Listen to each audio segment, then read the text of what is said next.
It's time for How to Train Your Dragon movie reviews. Starting with How to Train Your Dragon. Me, every time I decide to rewatch these movies, I am ready to get hurt again. I cried like 13 minutes into this watch. That's gotta be like a record for me. I tried training a lion like how Hiccup trained Toothless. Does anyone know a place where I can get a prosthetic limb? My prediction for the next clothing trend is those big-ass Ugg boots they all wear. A serious question. Who would win in a fight? Toothless or the dragon from Shrek? I wish my cat was toothless. I also wish my cat was toothless because he bites a lot. My favorite animated movie thing is when they make animals that are not dogs act like dogs. So basically, I love this movie so much. The total reliance that Toothless and Hiccup have for each other, that stuff is breathtaking, bro. Hiccup and Toothless soar through the clouds as the soundtrack slaps. Just two bros being bros far above Burke. If this movie had a face, I would kiss it. I was like 10 or 11 when I first saw this, and I remember having this stupid crush on Astrid and thought of how lucky Hiccup was when he got a kiss from her in the end. Only to see it now and realize how cheesy it was. Yet this is still as magical and memorable as I remembered. I 100% would be the old Viking lady with the 56 mini dragons in this. Proud to be blocked by one of the members of the cast in this movie on Twitter. Watching this movie gave me an existential crisis, because when I die, which I'm assuming probably correctly will happen at some point, I'll never be able to watch this again. Like, never again. So I've resolved myself to watching this as much as I can, whilst I still can. I wish I was Hiccup, because I'd have a chill-ass dragon and gay Viking dads. I am never going to recover from not living in this universe.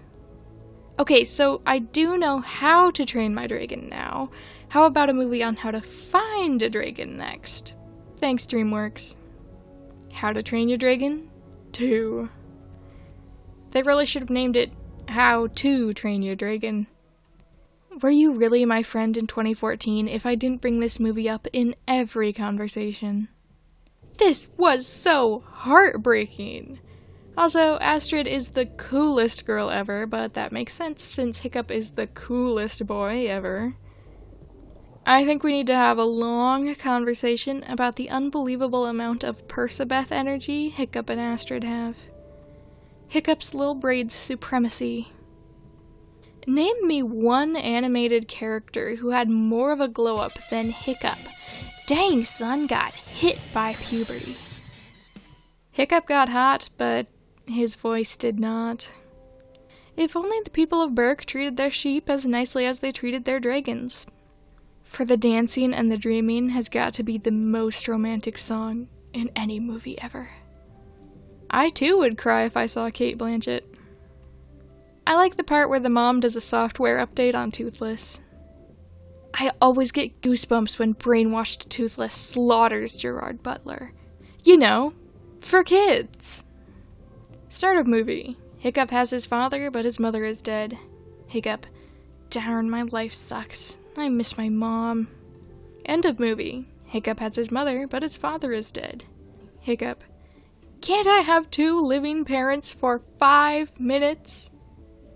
I felt like I was slicing off a slice of cheese watching this. Cheddar.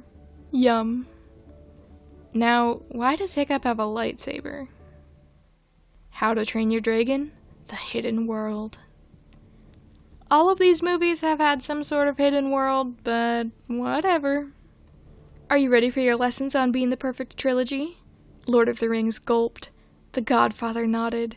The Before trilogy shuddered. The Dark Knight blinked nervously. Yes, How to Train Your Dragon trilogy. They all said in unison. You. Instead, you come into my house on the day my daughter's to be married and you ask me to do it. Me, an intellectual. You think you can come into my home, sit in my father's chair, and threaten my dragon? At long last, Toothless finally met Toothpaste. Interracial dragon relationship representation matters. Dang, Toothless, whatever happened to bros before hoes? I respect that this film did many things. 1. Heavily implied that men would literally fail without women. 2. Made me care about heterosexuals. 3. Made me care about heterosexual dragons? Heterosexual propaganda.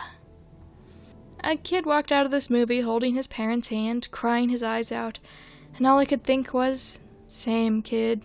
This movie should be illegal.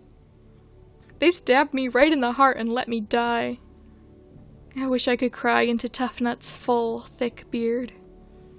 I don't like the fact that they call him Hickey. I have said this exact point in my logs of the last 2, but I cannot stress it enough. I love it when the dragons fly and the music goes loud and I ascend from my body and forget my worries and feel magic, and that's what we in the biz call cinema. I swear, I could remake this movie in Minecraft. Book of Dragons. Legit tells you how to train your dragon. I now know how to train every type of dragon. Thank you. I don't care what anyone else says. It was real. It was real to me. I'm a dragon trainer. Legend of the Bone Napper Dragon. I remember as a kid I was so angry Toothless was not present here, and even then I thought the animation on the Bone Napper looked underwhelming. 9-year-old film critic me. The Bone Napper is the reason why my parents are having marital problems. I'd f*** the Bone Napper. Gift of the Night Fury. On the second day of Christmas, Letterboxd gave to me. Wait, did I say Christmas? I meant to say Snoggletog. Yes, this is a holiday only celebrated in Burke. You know, the village where everybody has a Scottish accent except for the teenagers? I should be a Viking when I grow up. This holiday special contains crucial plot information for the film series. This dude loves his dog more than his girlfriend. Kinda based.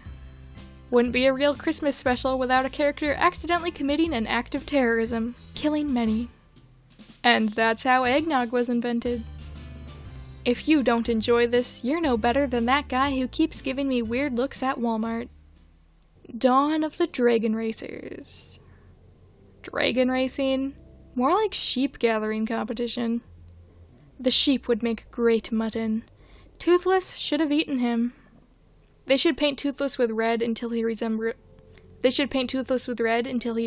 Darth Maul. Just a thought. First gen Hiccup makes me angry. Snot nuts. How to Train Your Dragon? Homecoming. Oh look, it's just me crying at How to Train Your Dragon. Again. Definitely one of the better forced holiday specials of animated franchises. Very fast, didn't really understand anything apart from Gobber's gay crush for Stoic. I love it when they make follow-ups that undermine the ending of the previous installment. Must a short Christmas special be good? Is it not enough for it to be gratuitously fluffy and cute and rely on the power of nostalgia? Is it not enough for Hiccup to be a DILF? Can we bring my young Hiccup back, please? So does this mean the Fury Dragon babies are called Nightlights? Toothless is Santa, confirmed. How to Train Your Dragon? Snoggletog log. This is the least emotionally destructive one. This was just half an hour up a fireplace, and I watched it till the end. Vlog in the Viking era, huh? Lo-fi beats for Snoggletoging. Thank you to whoever suggested How to Train Your Dragon. I hope this was a fun review video for you. I really appreciate you watching it. This is Joey, hopping on out.